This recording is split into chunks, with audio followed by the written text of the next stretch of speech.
I'm going to call this meeting to order. Welcome, Coeur d'Alene City Council. It is March 18th, 2025. And a roll call, please. Gabriel. Here. Miller. Here. Evans. Here. Gukin. Yeah. Wood. Here. English. Here. Thank you, Joe. The invocation tonight is done by Radine Owens from Heart of the City Church. Welcome, Radine. If you would stand, please. Thank you, Mayor McEver and Council, for making space for prayer at the City Council meetings. Let's bow our heads and hearts in prayer.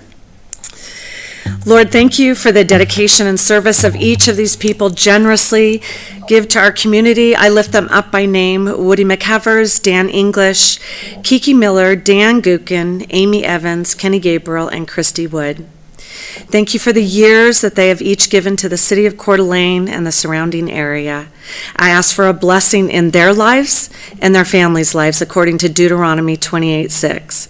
God, would you lead and guide them as you promise you will in Psalm 31:3, as they make crucial decisions for our community. I pray for wisdom and special insight in the area of timing and what to invest finances and virtue into.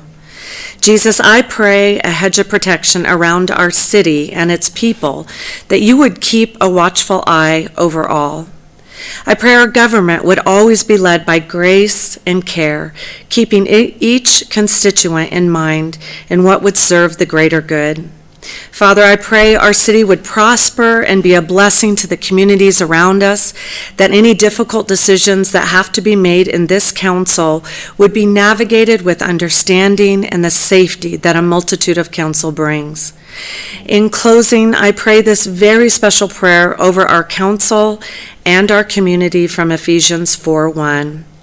I urge you to walk in a manner worthy of the calling to which you have been called, with all humility and gentleness, with patience, bearing with one another in love, and eager to maintain the unity of the Spirit in the bond of peace. In Jesus' name we pray. Thank you, Radine. Amy, would you lead us in the pledge, please? I pledge allegiance to the flag of the United States of America and to the republic for which it stands, one nation, under God, indivisible, with liberty and justice for all.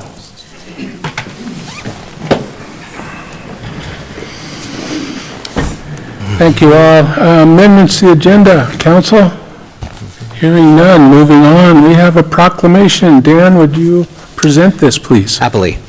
Whereas epilepsy is a common and serious neurological condition which affects the brain and nervous system, and Purple Day for Epilepsy Awareness is celebrated annually on March 26 to increase the public's understanding of this brain disorder and to eliminate the fear and stigma surrounding it.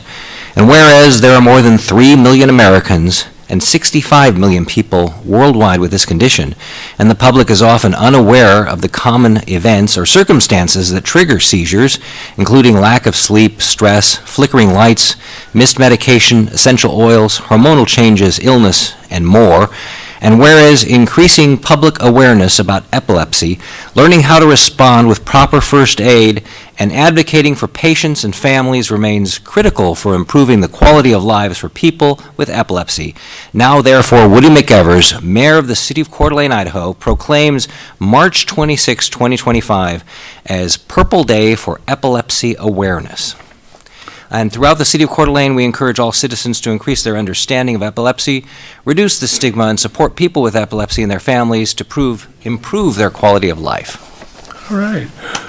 Receiving that today is Michaela Wilson and Steve Jones, our EMS officer. Michaela, welcome. Steve, welcome. Thank you so much. Thank you, Mayor McEvers, Councilman Gukin, and the members of the City Council for taking the time to recognize Purple Day for Epilepsy Awareness. This proclamation means so much to me as it shines a light on a cause that has deeply impacted my life and the lives of so many others. Purple Day, observed annually on March 26, was founded in 2008 by a young girl with epilepsy who wanted to raise awareness and reduce the stigma around the condition. March 26 was chosen because 1 in 26 people will develop epilepsy in their lifetime. By wearing purple on this day, she hoped to inspire people to learn more. Today, Purple Day is a global movement that encourages people worldwide to show solidarity, promote education. Raising awareness for epilepsy is incredibly important to me. A few years ago, a loved one in my life was diagnosed.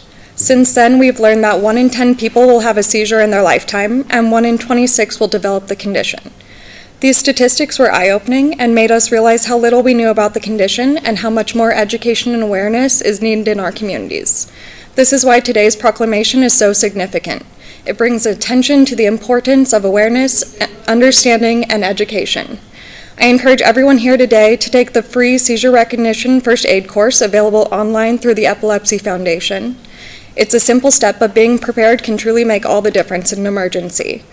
I'd like to offer my thanks to Mayor McEvers, the City Council, and all of our first responders for their ongoing support.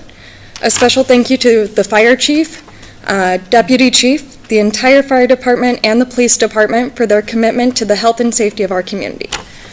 Under the Chief's leadership, the Fire Department ensures that every team member receives the latest training and expertise to handle health emergencies with the highest level of care. I am especially grateful today for Steve Jones, who will be speaking. Stephen's commitment to both his role as an EMS officer and to educating our community are truly remarkable. Stephen, your efforts to raise awareness and share your expertise are invaluable. We are fortunate to have you and your colleagues who continually make our community safer and more informed. Thank you for all that you do, and thank you everyone for supporting this cause. Thank you, Michaela. Good evening, Honorable Mayor, council members. I just want to take a few minutes and thank you all for recognizing and proclaiming March 26, 2025 as Purple Day for Epilepsy Awareness. Your Coeur d'Alene Fire Department has been on the front lines, responding to emergencies and providing critical care to those in need. In 2024 alone, our dedicated team responded to over 290 seizure-related calls for service. This year, we have already attended to more than 48 such emergencies. These numbers highlight the ongoing need for awareness, education, and support for individuals experiencing seizures. Our first responders are committed to ensuring the safety and well-being of every resident and valued guest of the City of Excellence. But we cannot do it alone. We urge everyone to learn more about seizure recognition, first aid, and to support those living with epilepsy and other seizure disorders. Your Coeur d'Alene firefighters will be wearing purple ribbons, just like this one I made today, on March 26th in support of Purple Day. We are encouraging everyone in the community to participate by wearing a purple ribbon, purple clothing, or purple accessories. Together, we can make a difference and build a safer, more informed community. Thank you. Thanks, you guys. Mayor, would you like to get a photo? Sure. Oh, He's the mayor. He's the I know. mayor. I don't know who. Update. Katie, welcome. Thank you, Mayor, council members. Good evening. Tonight, I want to share a high-level overview of how we're doing in the current fiscal year. We're about halfway through. We have financials up to 5 months, so almost halfway through. And it's a good time to crunch some numbers and see where we are doing in relation to the budget. So just a quick agenda. We will discuss we're going to talk about the general fund. Usually we do focus quite a bit on the general fund in some of these budget updates, and that's because the general fund is most susceptible to any sort of economic changes. Our enterprise funds or other special revenue funds have very predictable revenue sources, and so we always try and make sure we're looking good with the general fund. And we do, of course, budget analysis on our other funds, but it's just not here today to break all down for you. And just my intent is to give a brief update and explain some methods I've used in order to analyze the budget up to this date. So we're going to go over revenues and expenditures in the general fund. And at the end, if you have any questions, please, if you have questions during the presentation, feel free to ask them. So the good news is that our revenues are on track in relation to prior year budgets and our adopted budget. And then also it's good news on our payroll expenditures. We're showing some savings in the first 5 months due to unfilled positions. I'll have some disclaimers because I wouldn't be a good accountant without a few disclaimers with some good news, so I'll share that at the end. General fund revenue.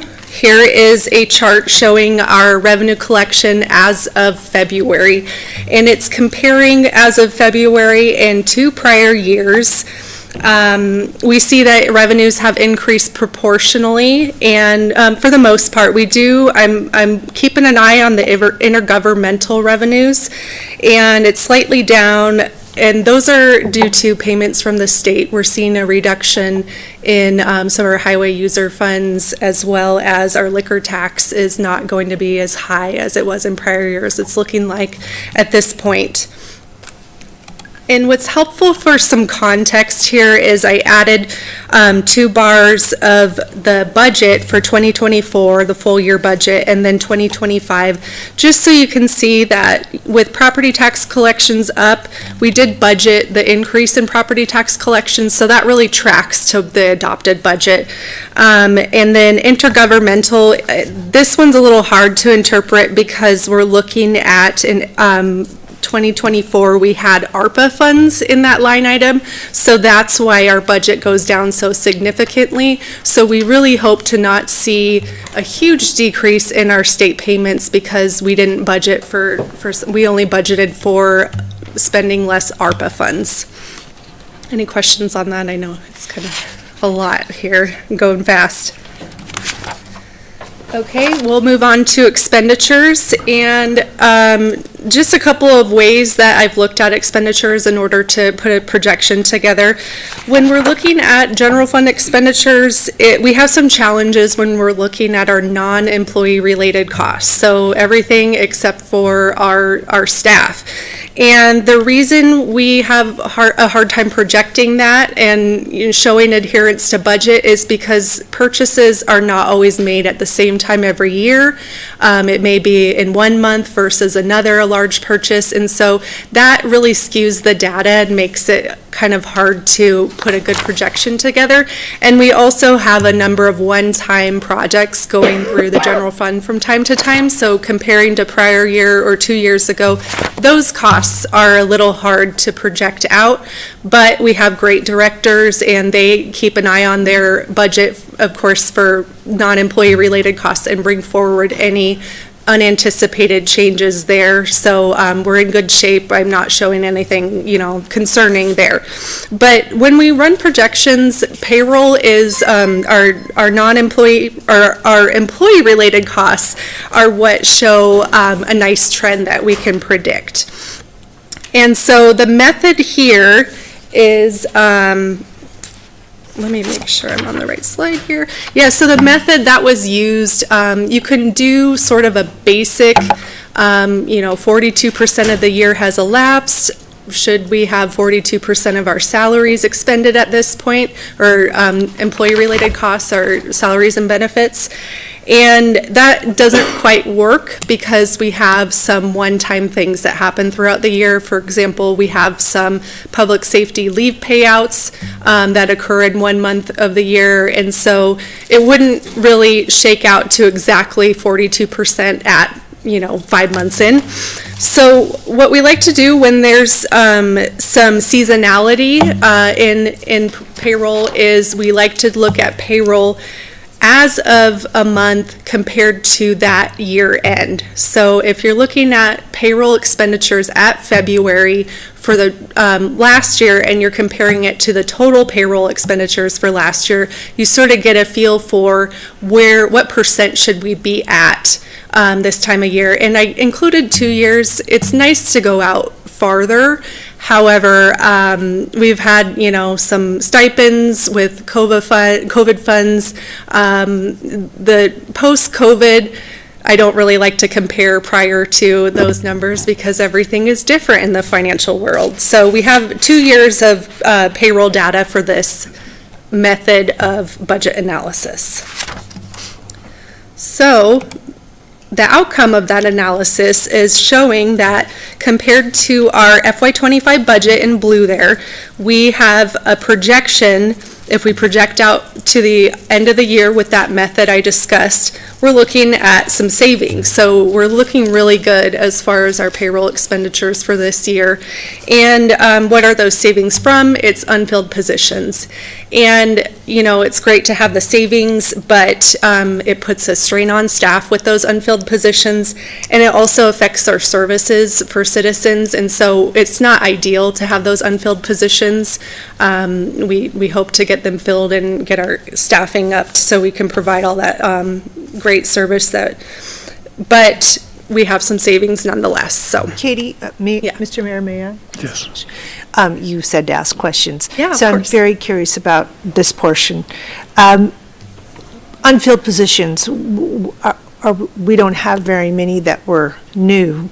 So where are you seeing this at, and what is the reason for it? Lack of applicants, or just what?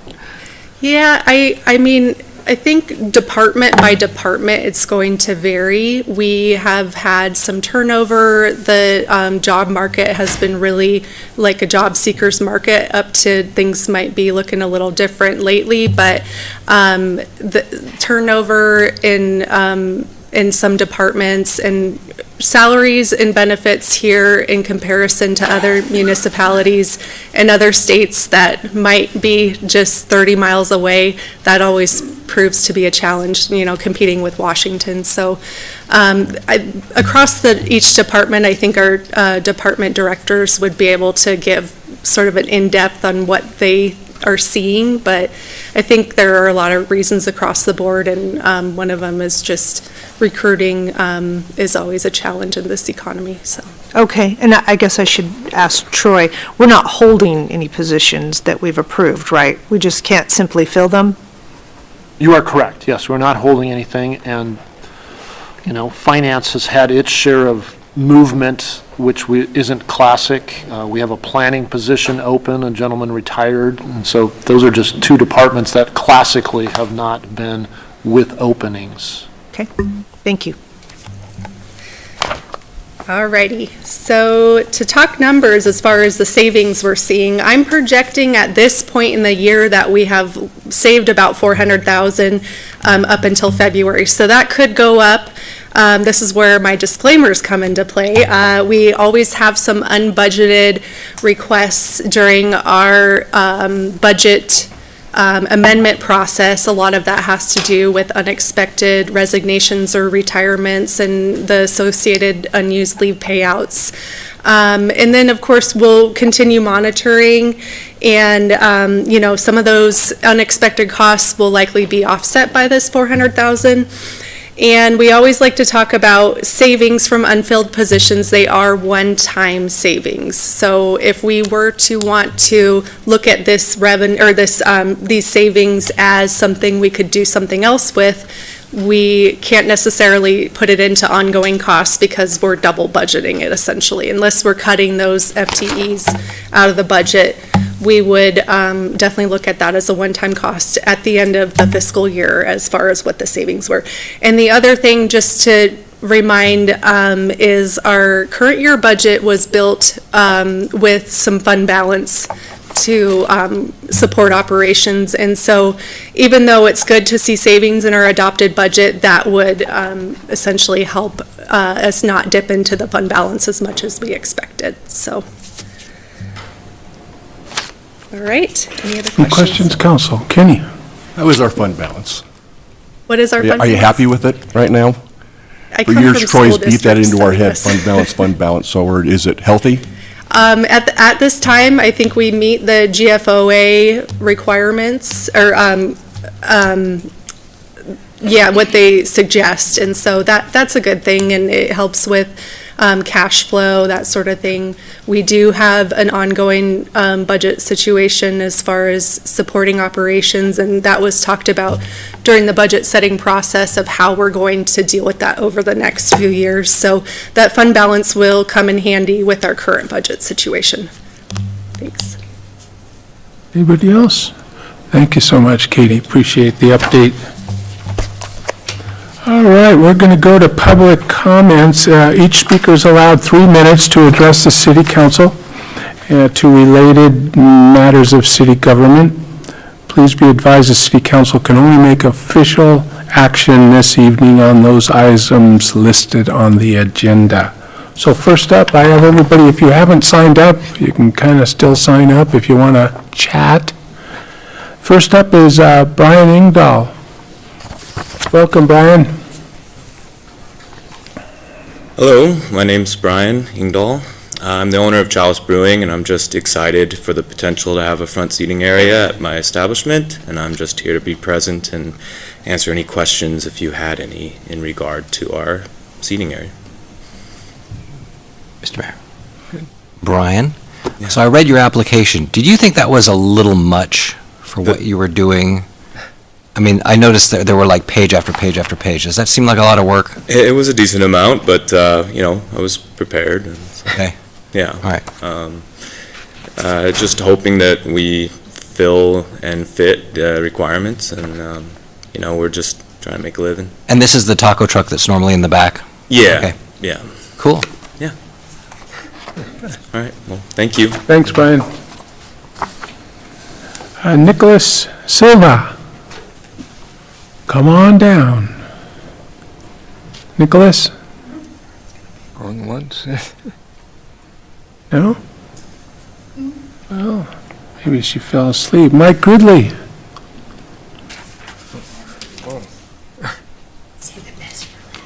Roll number 31. huh? Welcome, Mike. Glad the police. Good are here. evening.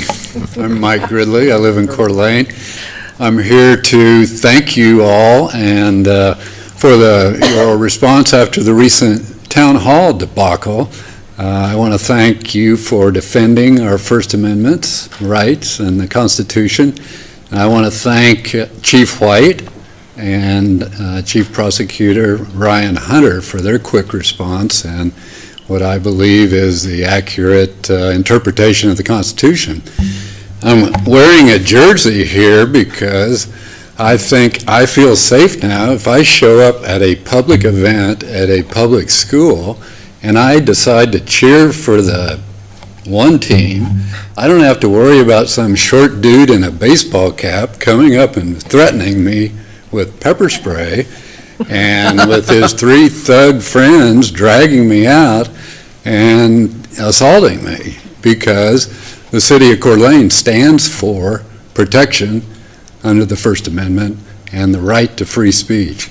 So when you're at a public event, in a public place, and one team's cheering for one team, and I'm cheering for the other team, I think we'll be protected. So I thank you for that protection.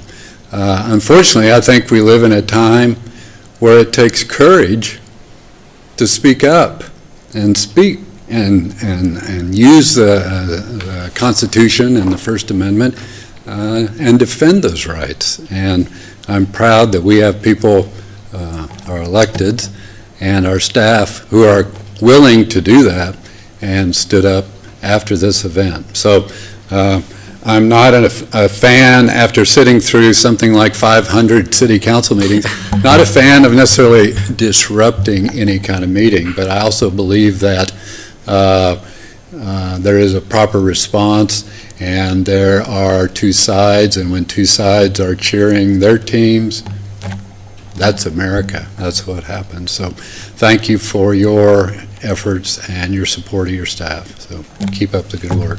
Thanks, Mike. Question, could we? You're going to question that? Yeah, I just, Well, of I course. wondered, did I hear, do you have some issue with short people, did I hear? Only short people in baseball caps who threaten to pepper spray citizens exercising their First Amendment. Safe place here. So We're safe. I might add that you had a short person who was a deputy chief, your chief prosecutor, who went after the 31 knuckleheads who went after some people exercising their free speech about 3 years ago in a city park, who were doing a permitted event, and they were coming to disrupt that event, and our police intercepted them, and our prosecutor's office prosecuted them. So Good on you guys. And so that's the reputation that I tell people that Coeur d'Alene stands for, is we defend that right. So anyway, nothing against short people. Thanks, Mike. Short compared to him. Anyone else wanted to do a public comment? All right, moving along. Council announcements.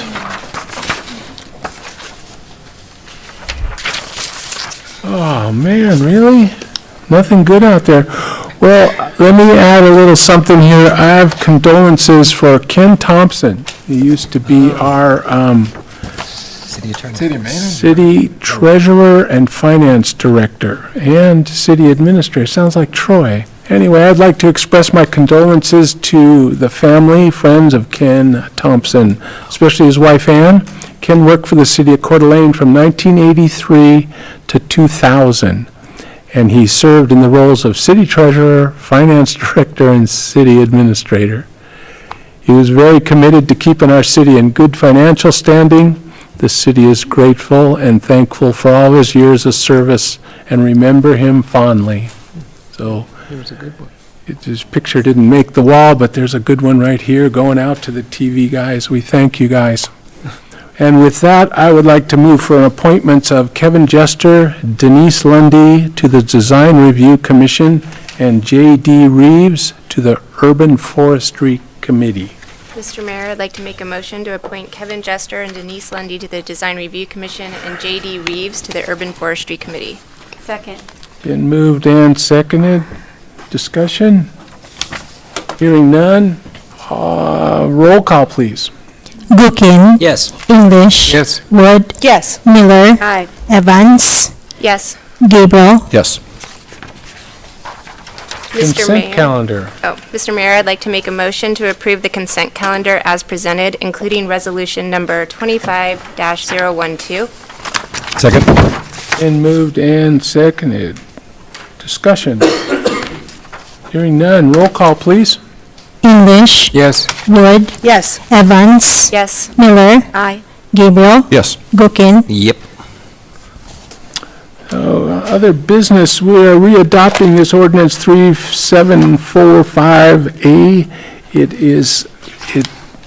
didn't get turned around fast enough. It sat on the agenda too long, so we're just bringing it back forward to do it again. So, Mr. Mayor, being that we have seen this before and it's a housekeeping item, I'll make a motion to dispense with the rule and read ordinance 3745A once by title only. Second.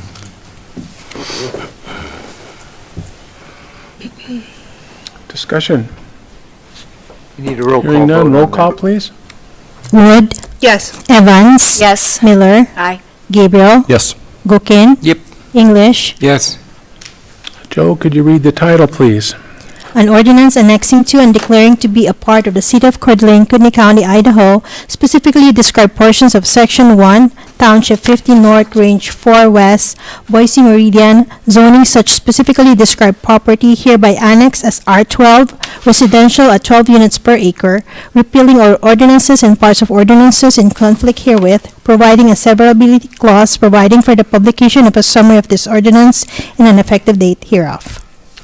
Mr. Mayor, I'd like to make a motion to adopt ordinance 3745A. Been moved. Second? Second. Discussion? Hearing none. Roll call, please. Wood. Yes. Evans. Yes. Miller. Aye. Gabriel. Yes. Gookin. No. English. Yes. Thank you. Council Bill 251006, a franchise agreement with Kootenai Electric Cooperative for 35 years. Are we making money or what? Randy? And I think Mayor McEvers may be the only one still on the council by the time this ends. Tonight I bring to you a new franchise agreement with Kootenai Electric Cooperative. The last franchise agreement was adopted in 1978. At that time, it was only a 25-year term, but in 1993, the city adopted an ordinance increasing the franchise fee to 5%. And in 1995, the city adopted an ordinance extending the term to 35 years. from 1978, the 35 years expired in August of 2013, and nobody noticed. Kootenai Electric Cooperative continued to pay the franchise fee, and the city continued to accept the fee. Recently, KEC got a new general counsel who was looking through his files and said, oh, this agreement expired, and contacted me. We've had several discussions.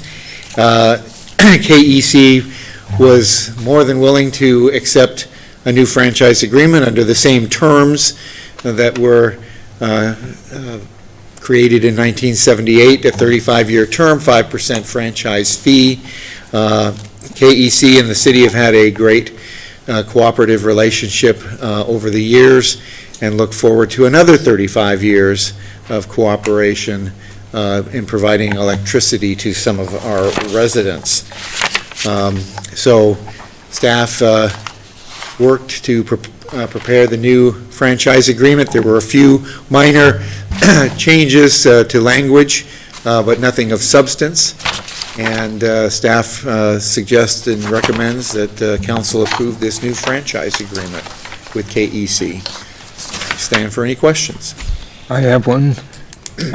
On the 5%, is that like then we increase it 5% per year? Is it 5% of their total revenue that comes to us, or could you explain that? Under the statute, which was actually passed after the original franchise agreement, a city can only charge 1% of the gross operating revenue for a utility unless the utility agrees. In which case, you can charge up to 3%. But there's a second exception that if there's an existing franchise agreement with a greater percentage, as long as the utility agrees, you can continue that greater percentage. So that's where we get the 5%. It was an existing agreement. KEC has accepted that and consented to it, and so the city is able to charge what would, more than what it would normally be able to charge under the statute. And is that similar to other, like, utility agreements? Vista also pays 5%. Yeah, okay, thanks. Questions?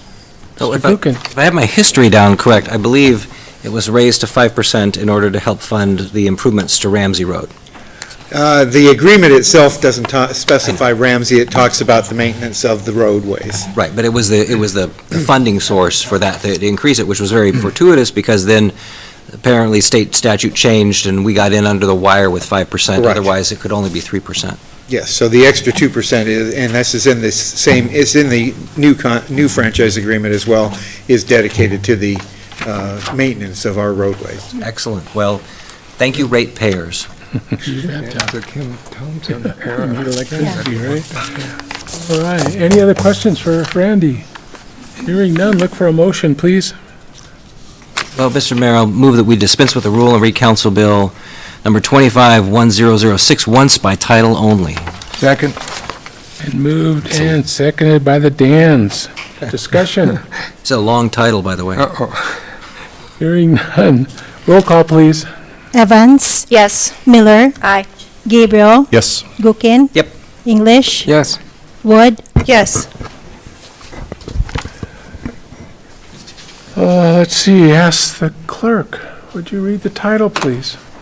An ordinance granting to Kootenai Electric Cooperative Incorporated, a nonprofit corporation existing and organized under the laws of the state of Idaho and its successors and assigns, hereinafter referred to as KEC, the non-exclusive right, privilege, authority, and franchise to locate, construct, install, own, maintain, operate, and use wires for conveying electricity for electric light, electric heat, and electric power purposes. Further, the city grants to KEC the non-exclusive right, privilege, and authority and franchise to erect, construct, maintain, operate, and use wires for telephone purposes in its private business, and to erect poles and other necessary supports therefor, together with cross arms and other equipment. Further, the city grants to KEC the non-exclusive right, privilege, authority, and franchise to construct conduits on, over, along, under, and across the streets and alleys, within the corporate limits of the city of Coeur d'Alene, Idaho, as they now exist or as they may hereafter be changed. Further, KEC shall have the right to cut and trim any and all trees growing in or over the streets or alleys of the city of Coeur d'Alene, Idaho, that interfere with any of its wires, poles, conduits, or other apparatus. Further, that said non-exclusive right, privilege, authority, and franchise shall be for a period of 35 years. Further, reserving certain rights with reference thereto to the city of Coeur d'Alene, providing for standard service and rates, providing for a franchise fee of 5% of KEC's gross operating revenue, repealing all ordinances in conflict herewith, and providing an effective date hereof. Very good. Good. I need a motion, please. I'll move to adopt Council Bill number 2510-06. Second. The double Dan. Discussion. Hearing none. Roll call, please. Evans? Yes. Miller? Aye. Gabriel? Yes. Gookin? Yes. English? Yes. Wood? Yes. Thank you all. We have a public hearing coming up. It's quasi-judicial. It's a zone change from C-17 PUD to C-17L. Let me read this. Request council disclose. Please note that the term deliberation in the Idaho open meeting law includes a recipe or exchange of information in any form, including emails, telephone calls, and in-person conversations. In addition, when council sits in quasi-judicial capacity, its decisions can only be based on the information presented at the hearing. Therefore, I ask if any council members have received or exchanged information related to this zone change request that is not included in the council packet. Please disclose the information so that the applicant and the public have full knowledge of information you possess. Nothing? Good. Sean, it's all yours. Thanks for coming out. Thank you, Mayor, City Council. So tonight before you, you have a zone change request as alluded to. This is ZC 125. The applicant is Aaron Moat. He is here. We'll be able to come up and speak to this after I complete my staff report and presentation. So the decision point here is, should the City Council approve Aaron Moat's request for a zone change from C-17 PUD to C-17L for property within city limits. So the property is on the northwest corner of East Harrison and 2nd Street, is commonly referred to as 213 East Harrison Avenue. As far as legal notice, it was provided according to code. Mailings on February 28th, published in the press on the 1st, and posted on the property on March 10th. So this is the subject property. As you can see here, if I turn this a bit towards me. So you can see it's outlined here in the white dashed line. 2nd Street north-south, Harrison across 1st Street is where that location is. Next door is the Help Center. And so I'd like to bring up what happened at Planning Commission. So on February 11th, Planning Commission deliberated and voted 4-1 to approve the zone change, or to recommend approval for C-17L rather than the initial request for C-17. The applicant was amenable to that. He updated his application to reflect that between the time that Planning Commission met, which was February 11th, and tonight. So really, long story short, I noticed we've only been here 40 minutes, which is great. It's actually a pretty short night, so I'll try and keep it that way. But in 1980, there was a zone change request to C-1, lowercase l, capital L dash PUD. I really don't know what that all entails as far as what that zoning requirement was, but following that, in the mid-'80s, the city did a citywide zone change at that time. And so the closest match to that was C-17 PUD, which is what it became. And this note at the bottom here was, as far as staff can tell, that the property was less than 1.5 acres. There was a moratorium on development due to wastewater limitations at that time. So there's a few spots around town, there's not too many of them, but there's a few where that's how council handled zone changes at the time to allow for some growth of the city, even though we were under a moratorium at that time, So this is the applicant's narrative, and you read that. I won't read it into the record.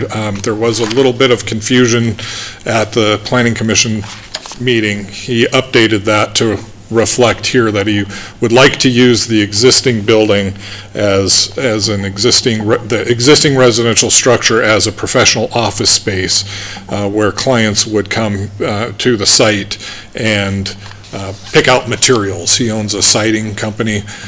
It was relayed to him that a professional office does not allow storage of goods outdoors. He agreed to that.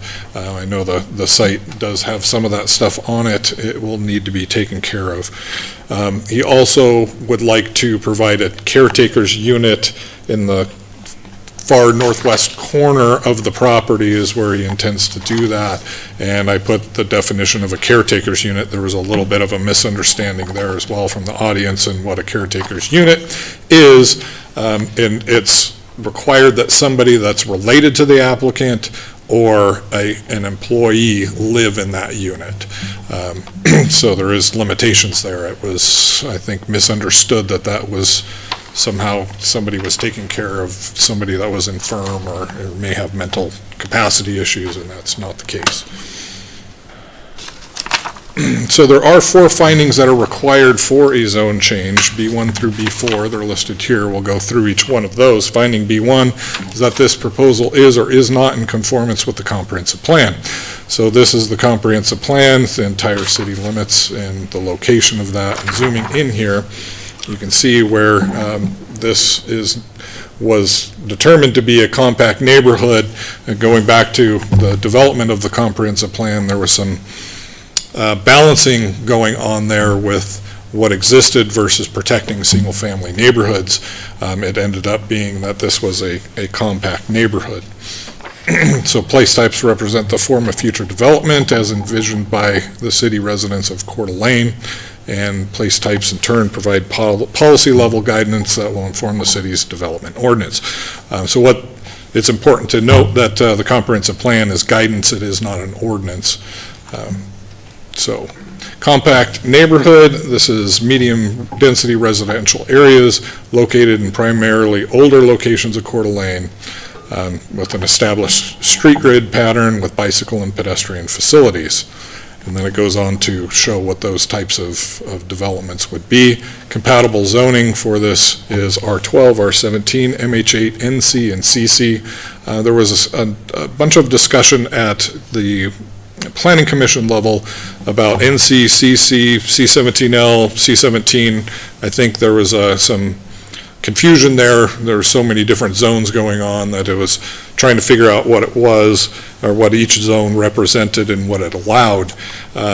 Suffice it to say that NC and CC do not allow for a caretaker's unit unless it's on the second floor or below grade. And so it was very difficult to try and get that accomplished with this property because the existing home is a single level. So tearing off the roof was a high ask.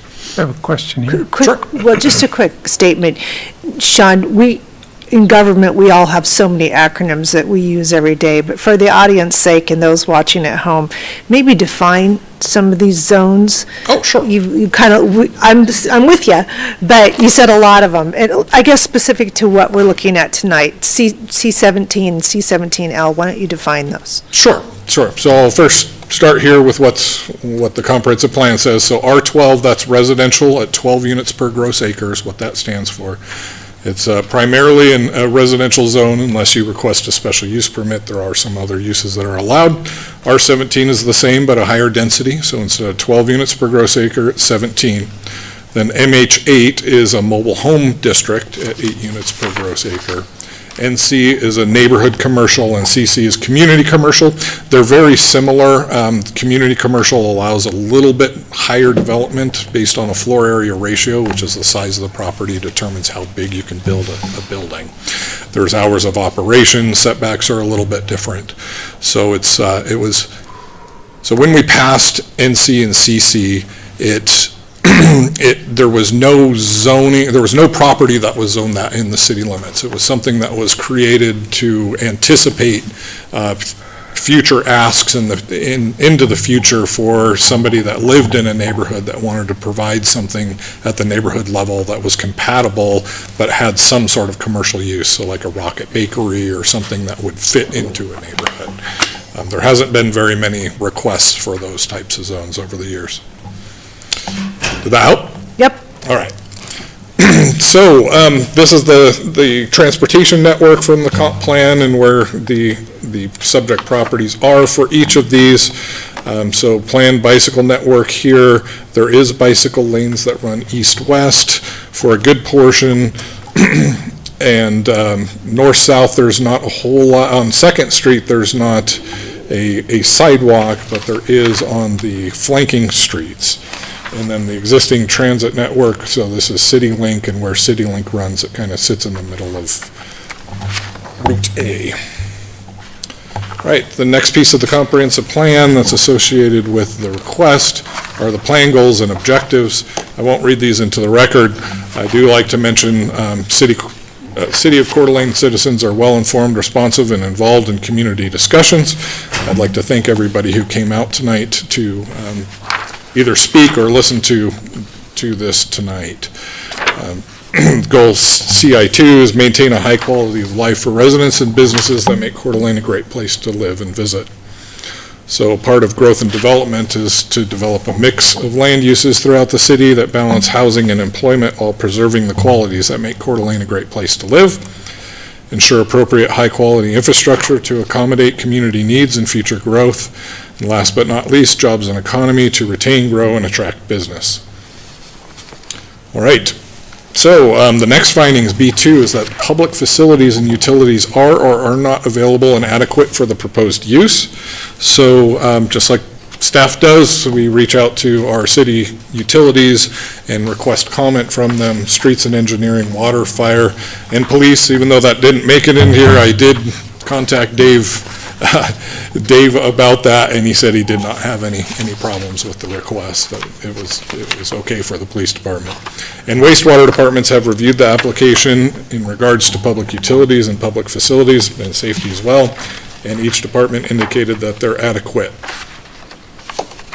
So physical characteristics of the site, this is finding B3, that the physical characteristics of the site do or do not make it suitable for the request at this time.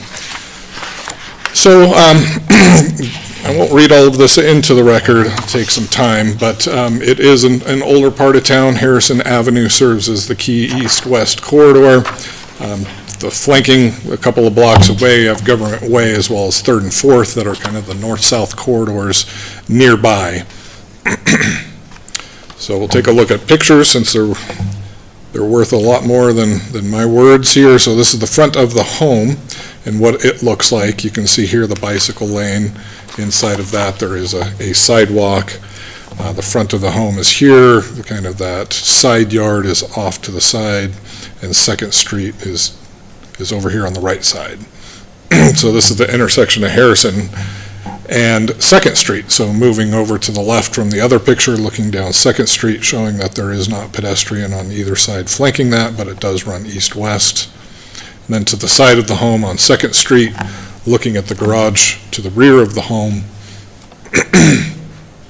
Last but not least, turned around and looked to the west. There's the help center there. This one shows the bicycle path a little bit better, as well as the sidewalk.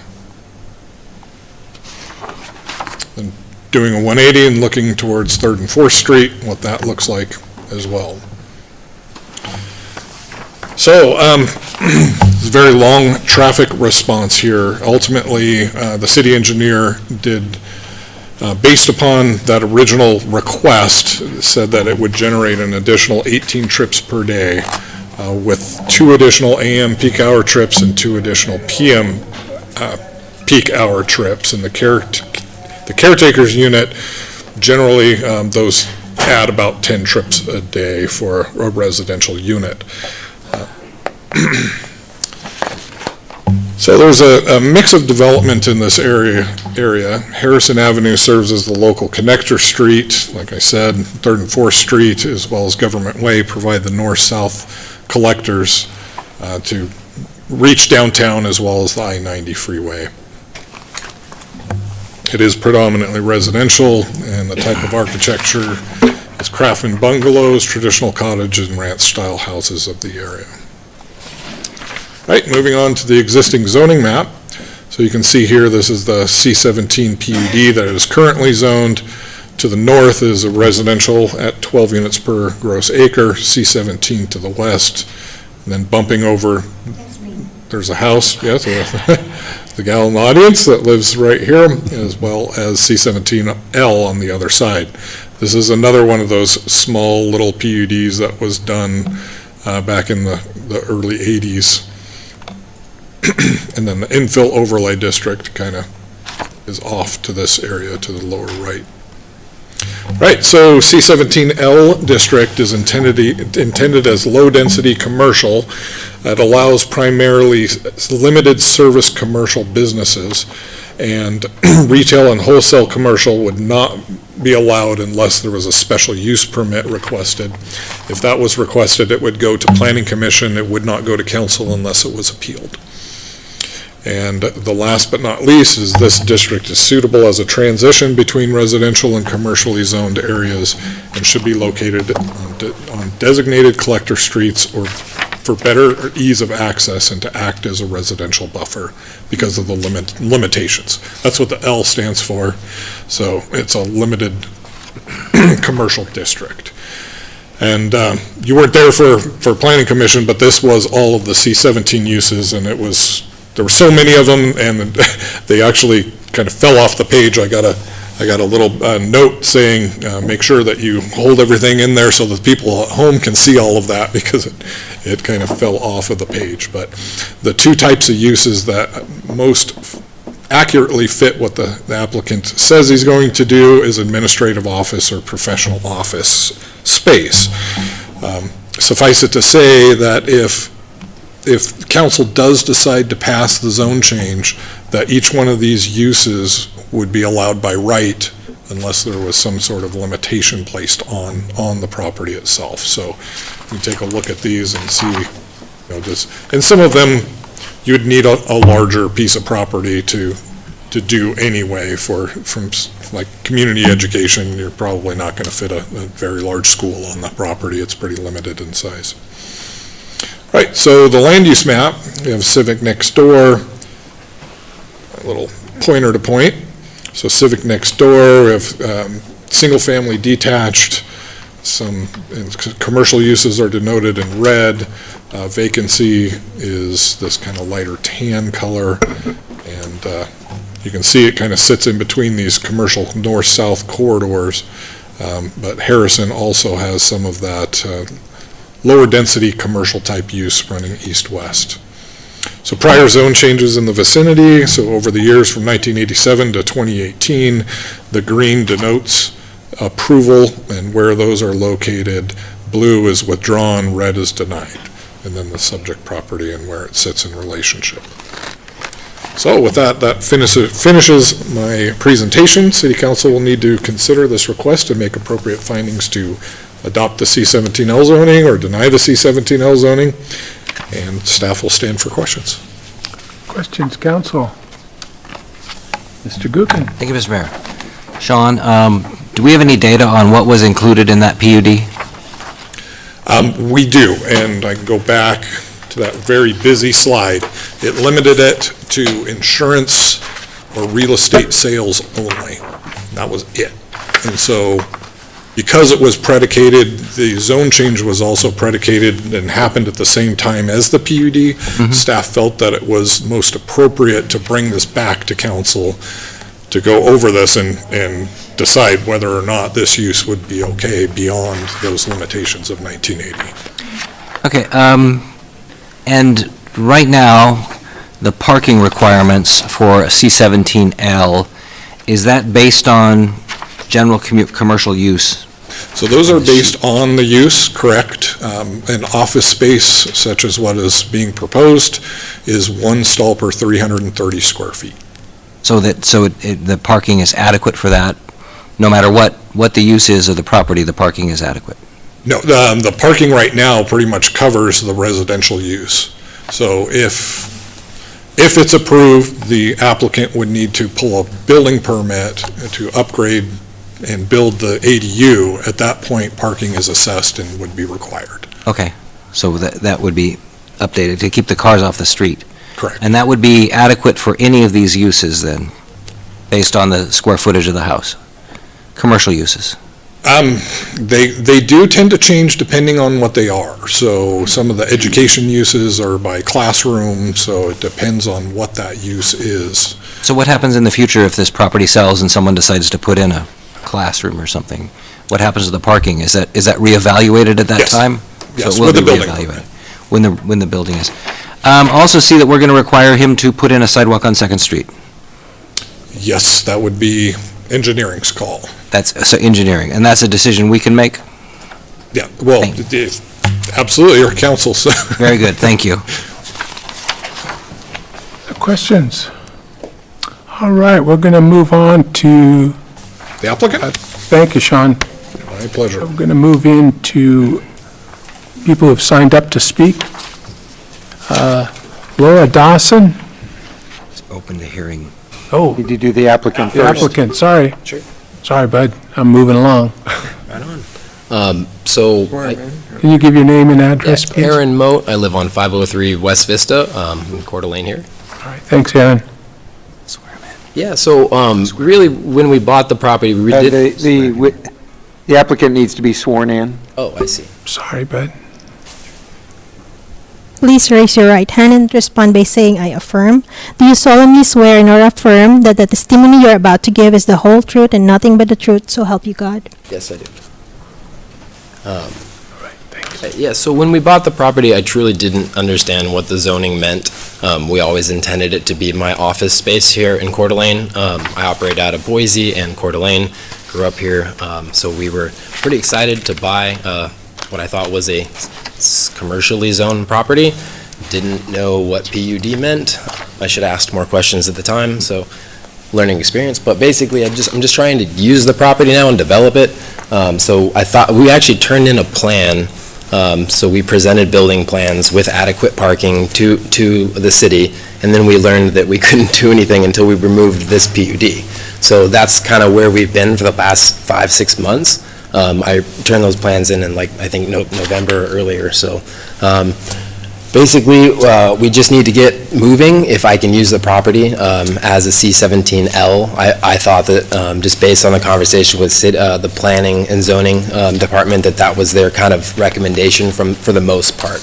We had initially, after not understanding with Sean, like all of the options, after discussing a lot of different options with him, it seemed like it made a lot of sense just to drop the PUD in the application process. So that's what we did on the first attempt.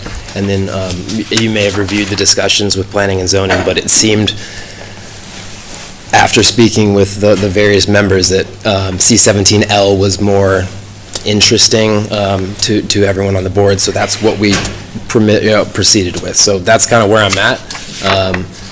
So if you have any questions, I can answer them at this time, for sure. Any questions from council?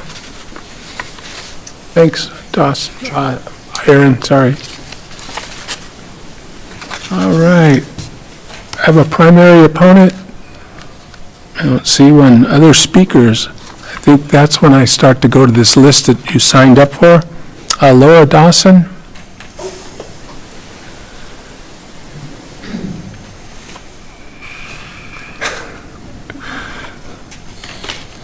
Need to be sworn in. Please raise your right hand and respond by saying, "I affirm." Do you solemnly swear and or affirm that the testimony you're about to give is the whole truth and nothing but the truth, so help you God? I do. Thank you, Laura. Hi, Mr. Mayor, council members, and staff. My name is Laura Dawson. Please call me Lori. I live at 221 East Harrison Avenue and have lived there since 1987 for 38 years. And I'm here to talk to you about the zone change request at the 213 address. I am opposed to the change because the application has changed several times and is unclear as to what is going to happen to the property. There's a lack of follow-through, things have not been done, and just last summer, it's over, and it's not going to be a repeat.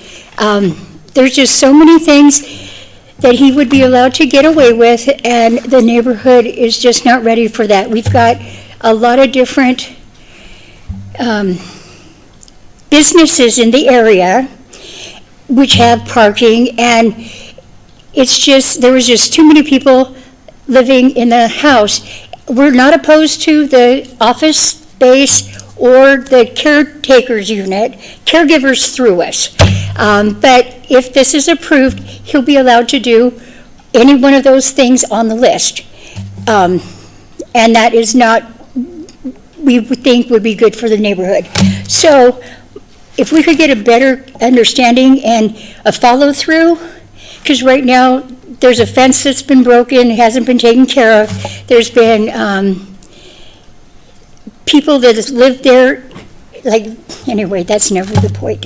But anyway, we're just concerned about what is going to happen, when it's going to change the neighborhood. The traffic has gotten worse with the growth of the city, and then with the increase of Trader Joe's, and it's just, you can't make a left off of 2nd Street out of Harrison.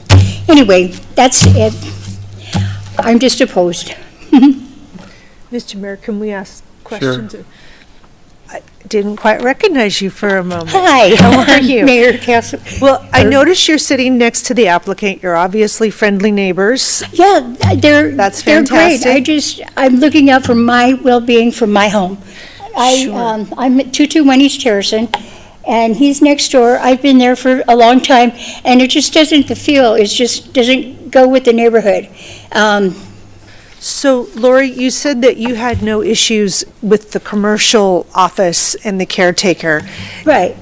Working with your neighbor, if he somehow shows you the assurances that he's brought forth tonight to council, would that make you feel better? Yeah, and it would make the neighbors feel better, too. It's just changed so much and unclear as to what actually is going to happen on the property. It's gone from, of course, a lot of us didn't know caregivers and caretakers, big difference. Because we've had caregivers in the neighborhood, and it's just been horrible. We have the St. Vinny's homeless shelters and Father Bill's Kitchen, and it's just a really scary neighborhood. So we just did, and I agree with the caretakers. But as far as the consistency and the clarity of what he wants to do, I would feel better if I knew what was going on, because the parking is an issue. It was nice when the library was down there. Well, all of those questions should be addressed tonight, and I see you're seated right by him, so that's perfect. You can have more conversation with him, but maybe I'll have another question for you as this goes on. Oh, okay. Thank you. Thank you. Thanks, Lori. Thank you. Oh, go ahead. Well, and I'm not sure who would get the question, but I'm curious, how is this subject property house being used now? I mean, is it just a rental residential now versus it'll be a, commercial that would be daytime use kind of thing? Of course. Yeah, so right now it is vacant. I own a business where I bring my employees up from Nampa, so they come up last summer, so there was some issues, I understand, with who they are, and that is a fact. I've dealt with many issues defending my people, and I won't ever stop doing that. So I will stand by that. If I'm going to continue to use that as a residential property, I certainly will do so if this gets turned down. That's not my intention. My intention is to invest a lot of money into that property to make it a very beautiful part of Midtown. I've worked with St. Vincent de Paul, on record, we've worked with them, and we're doing more in the next 3 years to actually improve their men's and women's shelter and, right down the street. So I've got good neighbors, and I appreciate them. It's not easy to go through transitions, especially when you're moving a business. The last 4 years have been a ride. Very grateful to be where I'm at, but the fact is, I have people who work for me. Hablo español y es mi gente que hacen I'll speak a lot in Spanish if you want me to, but basically, I defend the people who work for me, and that's who was living there this summer. So if you want to go more into that, I certainly can. Okay. Thank you. Hey, Bob Riggs, you're next.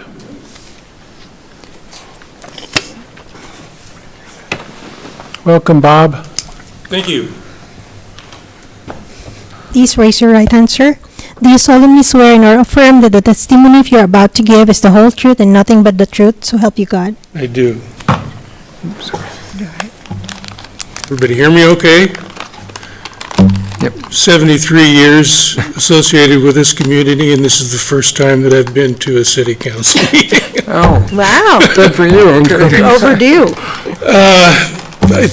I submitted some written testimony, which I presume you've all had a chance to look at. I should have, in the written testimony, I said, well, I was opposed to the zone change. Maybe a better way of wording that would have been to say I'm opposed to the zone change as worded, okay? I really have two concerns that both sort of revolve around my property, which is 1 block north.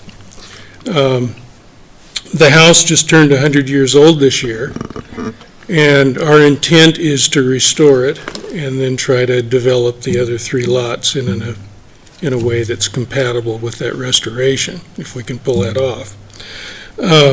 So what I'm really concerned about is whatever's done on Mr. Moat's property, what's its relationship, or what could its relationship be to what our plans are for our property in the area. And there are really only 2 things that concern me. One is the use by right. If it's changed from a PUD to an L, then all of those other uses would be allowed. I don't think it would be inappropriate. I don't have a problem with office space. Perhaps the PUD could be retained and it could be reworded to accommodate what his stated intent is, and that would take that away. The other big concern is traffic. And those of you who are familiar with this neighborhood know that it has kind of a circuitous and sordid history with traffic through there. On Walnut for several years, that was a cross route. St. Vincent de Paul now, with the Help Center. A good deal of the traffic that goes into the Help Center comes in on Spokane Avenue from either direction, either from Government Way or from 3rd Street. And I'm concerned, or I guess my concern would be that the manner in which Mr. Moat develops his property, I wouldn't want to see that further increase the traffic going north on 2nd Street into the heart of the residential area. So I made some suggestions in my written comments. I'd like to see the vehicular access to his development be strictly from Harrison.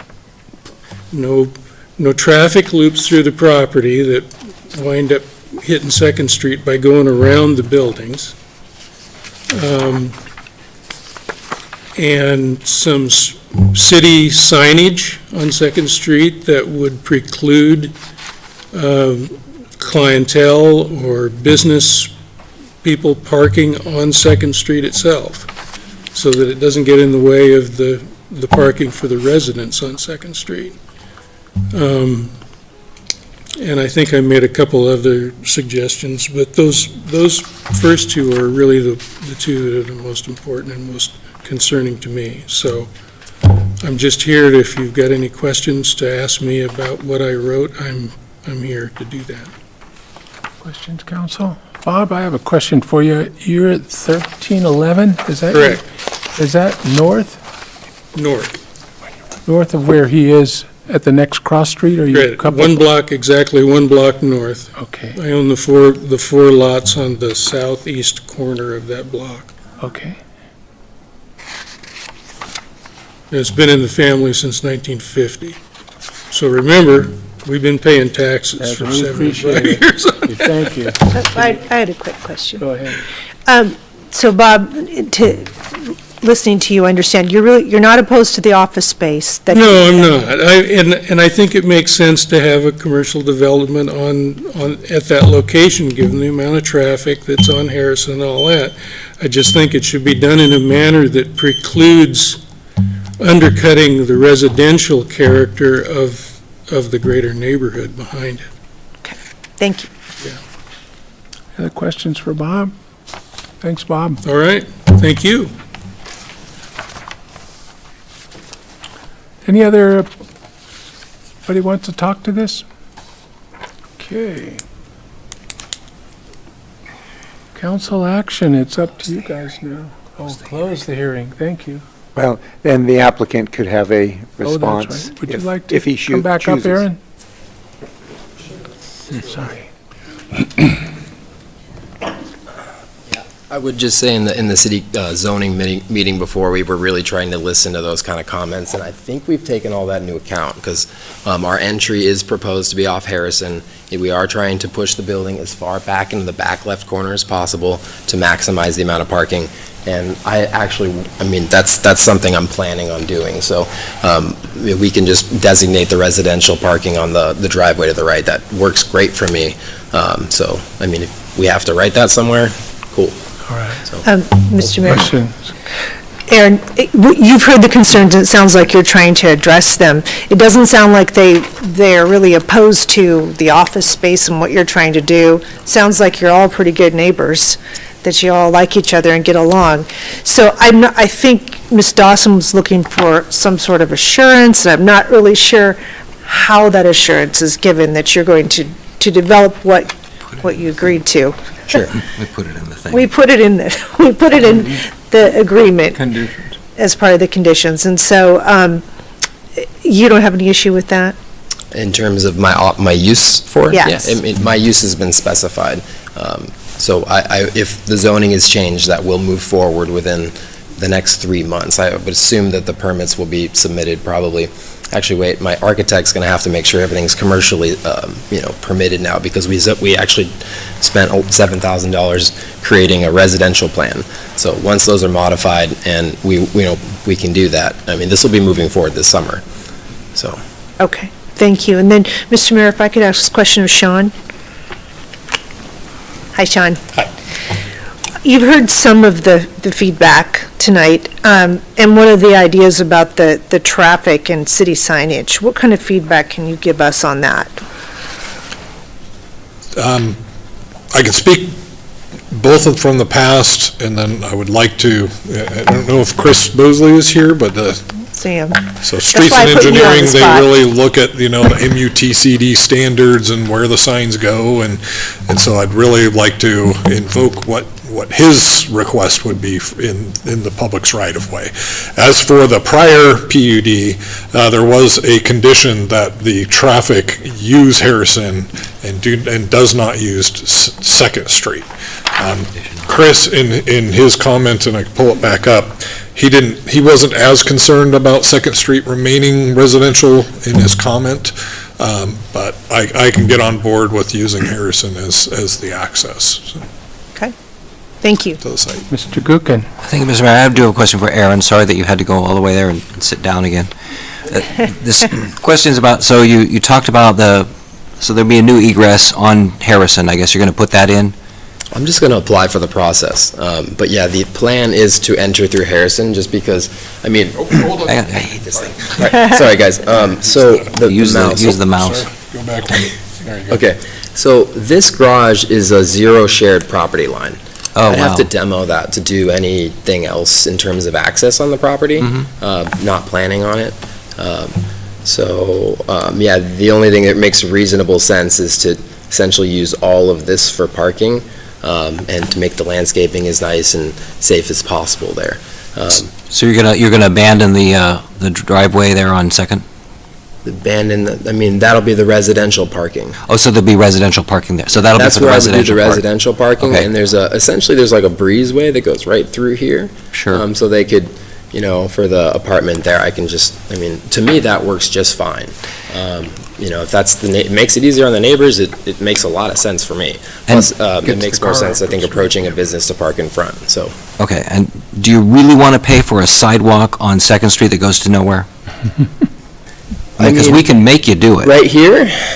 Across? No, that's Harrison, I'm Oh, talking Second up and Street. down. There's no sidewalk there now, and the engineer is suggesting that you add a sidewalk, and I just want to know if that really lights you up. I would probably, to be honest, if we're going to require anything, I would just say, I'd put up some money for a blinking light for safety across, but to be honest, I don't really think that makes sense, to have a sidewalk here. All right, that's what I was after. Yeah, to be honest. Don't volunteer anything else, because we'll take you up on it.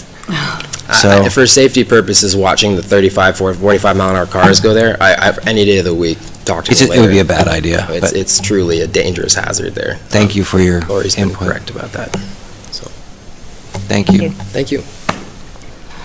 Questions? Maybe just one thing, Mr. Mayor. Oh, hang on.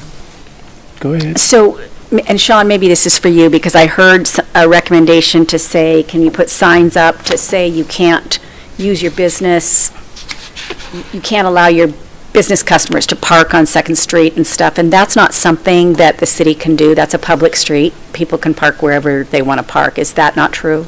Yeah, and I'm not the city engineer, but what I've seen in the past is areas that have restricted parking like that generally use some sort of permitting.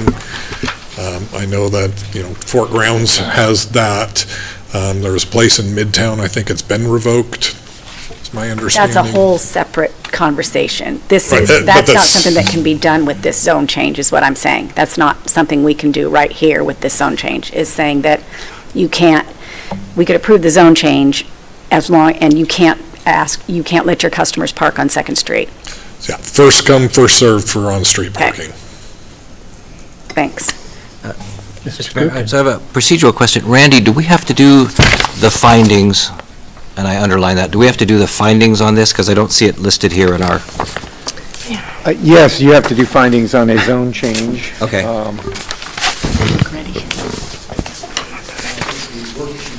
The worksheet that you were provided are the findings that you can use and amend as necessary. Okay, so we don't have to, oh, I see, it has the little stuff in there. Thank you. Because I just don't want to read the whole thing. No, you don't have to. You can adopt the findings of fact 1 through 15 in just a simple sentence. Sweet. I'll look for a motion, please. So, Mr. Mayor, I would like to make a motion to dispense with the rule. Now, procedural question again, Randy, when is the point that we would be reading the findings at this point? The findings, I think, are read right now for the first motion. There's not, you're skipping, there's a motion before the I see that. dispense with the rule, so Just that eager to get out of here. to approve or deny the zone change is where you would make the findings. Very good. So I would make a motion to approve a zone change from C-17, hang on a second, PUD to C-17L on the parcel measuring .213 acres located at 213, East Harrison Avenue, based on the following findings and conclusions. And so the city council will... Second? Oh, yeah. I'll second that. Thank you. And if the city council will indulge me, I'd like to Discussion. After? Yep. Okay, thank you. do, where are we? Discussion. No. If you look at the first page of the findings, you do have to read the introduction, but when you get to A, findings of fact, you can just adopt all 15 Okay. Does that happen after the second or before the second? before the second. Thank you. All right. So, the introduction. We don't do this often. This matter having come before the City Council on March 18, 2025, is to consider ZC 125, a request for a zone change from C17 PUD to C17L, parcel measuring .213 acres. Applicant Aaron Moat. Location is northwest corner of East Harrison and North 2nd Street, commonly known as 213 East Harrison Avenue. So, we're going to adopt the findings of the Planning Commission. All right, read that first paragraph. The Planning and Zoning Commission finds? It should be. Okay. I will say the City Council finds the following facts, A1 through A16, having been established on a more probable than not basis shown in the record before it and on testimony presented at the public hearing. I would like to add some stuff. Add facts after this item here. So I know that traffic is an issue, and Harrison is a heavily traveled street, and it's very narrow. We cannot widen Harrison, ever. So we have to take special care of that. I also would like to say that I admire Mr. Riggs and his effort and what he's doing in the neighborhood to improve the quality, and I think we should make things easier for people like that who are putting in the effort on their own to keep the character and charm of a neighborhood. But I would like to add that the access be, as Mr. Moat suggested, that it be off Harrison. So the commercial access is off Harrison. The residential access is okay with it using the existing curb cut. I don't think that's a problem because it's residential. It's in the neighborhood already. But I would also like to add that he is not required to add the sidewalk, because in my opinion, adding a sidewalk there would be out of the character of the neighborhood, which does not have sidewalks, and would also be easier on the neighbors, which means they would not have to add sidewalks in the future. So those would be my conditions unless anyone else wants to add anything. Second.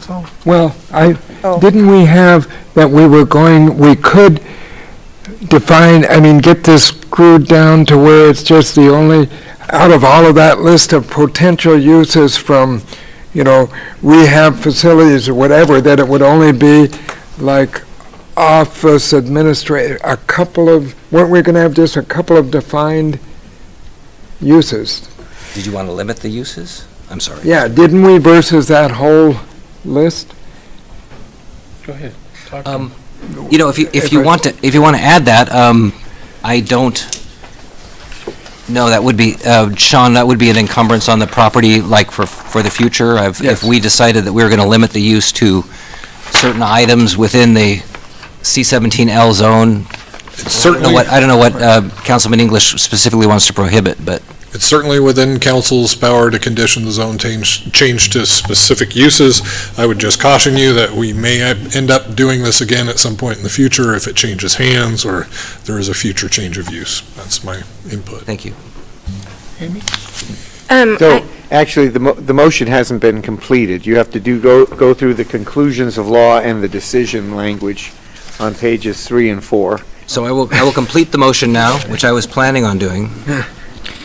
Based on the foregoing findings of fact, the City Council makes the following conclusions of law. The proposal is in conformance with the comprehensive plan. Public facilities are available and adequate for the proposed use. Physical characters of the site make it suitable for the request, given the conditions. The proposal would not adversely affect the surrounding neighborhood character with regards to traffic, neighborhood character, and existing land uses, given the conditions added. And then continue on with the decision. And the decision, which I was going to get to, the City Council, pursuant to the foregoing findings of facts and conclusion of law, has determined that the requested C17L zone change does comply with the required evaluation criteria, and zone change request is approved. And I was going to turn the page here in case there's something else I'm missing. Motion by blank, seconded by blank, to adopt the following findings and orders and approve the request. So now we need a second. Second. I think I've said it 4 times. Discussion, Amy. I have some questions, and Hillary, Sean, since Chris isn't here, I'm not sure who the best person ask this too, but my questions are on the sidewalk. And in this staff report, we have a statement from Chris Bosley, our city engineer, that the subject property is bordered by 2nd Street to the east and Harrison Avenue to the south, as we know. All sidewalk deficiencies on Harrison Avenue must be corrected. And a new sidewalk installed on 2nd Street. But the part that I'm really concerned about is the pedestrian ramp should be installed at the corner at the time of construction. So my concern or my question is, if we eliminate the need for a sidewalk on 2nd Street, how does that impact the ramp and the correction of the deficiencies on Harrison? Because in my opinion, we'd be remiss not to address those at this time. Sure, very good question. The sidewalk would just be east-west, the ramp would be on the corner, still required, it'd have to meet ADA standards. That's what he's basically saying, is that it's pretty deficient and beat up right now, that when a building permit comes forward, that they would require it be ADA accessible. We just would forego the north-south on 2nd. And I know we have a very long-range plan for sidewalks. It will take a while to get there. And my concern is by not requiring the sidewalk to go in on 2nd and other improvements to be made on 2nd Street in the future, we're going to have a gap there potentially. Potentially, I mean, it depends on what the requirements are at any given time. So if someone removes a house and, let's say they demolish a house and put up a new house, this engineering department would decide, do they need to do the frontage improvements there, curb gutter, sidewalk? And if you don't require those over time, you do get gaps. So. Okay. Thank you.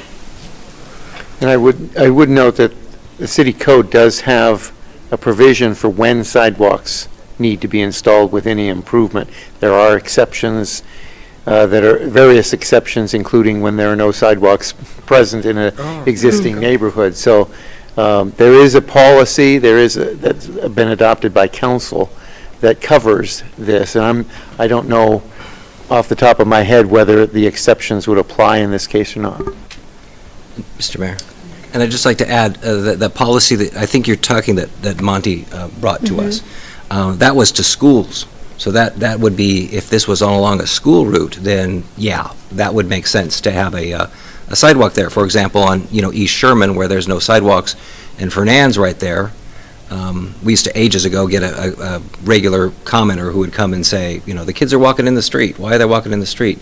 So that would address that issue in front of a school. But I don't think there's really anywhere around here that's would qualify under that new policy if we adopt it. So close. Any more discussion?